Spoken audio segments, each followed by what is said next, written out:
Then we have an incredibly interesting fight. We have Umar Nurmagomedov taking on Raoni Barcelos. Umar Nurmagomedov is exactly who you expect him to be with that last name. He's got 3 fights in the UFC with 9 takedowns total, 15 minutes of control time, and 2 submissions. It's just absolute domination from him in his first 3 UFC fights. His striking is just okay, but his wrestling is fantastic. He does use kicks really well to stay out of range, and then he just comes charging in with the wrestling, and he looks for his takedowns. If he misses the first, he will transition to the second, then the third, and he just has amazing chain wrestling.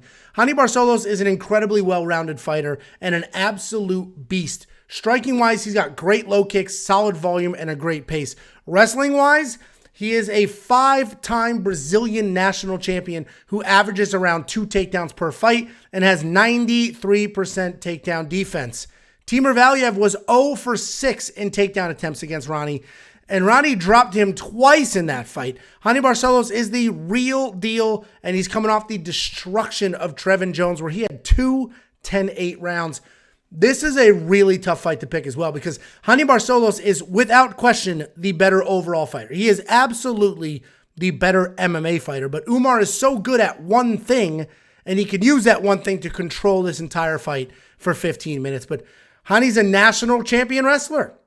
And this isn't Arkansas wrestling versus Georgian wrestling like we saw at UFC 282. This is 2 high-level wrestlers, and the exchanges are going to be determined by the entries and the scrambles.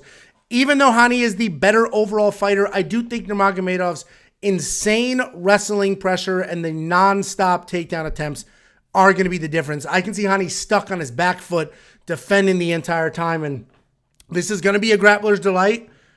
I'm going to lean Umar here. I think Umar gets the win. Again, not a betting spot. Not a betting spot. And I know a lot of you want to bet on every fight or most fights, and we'll do a little bit of action. Absolutely not. When this is all said and done, I'll end up with 5 units on this, and I'll probably be up 2 or 3, as I usually am. There's no reason to be betting, and this is a direct shot at Jacob. There's no reason to be betting 15, 20 units on a card like this. Absolutely not. When the odds drop, we'll take a look. Maybe we'll get lucky with some stupid-ass round lines, get some nice 3.5, stuff like that. But for now, just talking straight picks and money lines. Should not be a money line here. Straight pick's going to be Umar, but I'll be rooting for Raoni. I love Raoni and his style.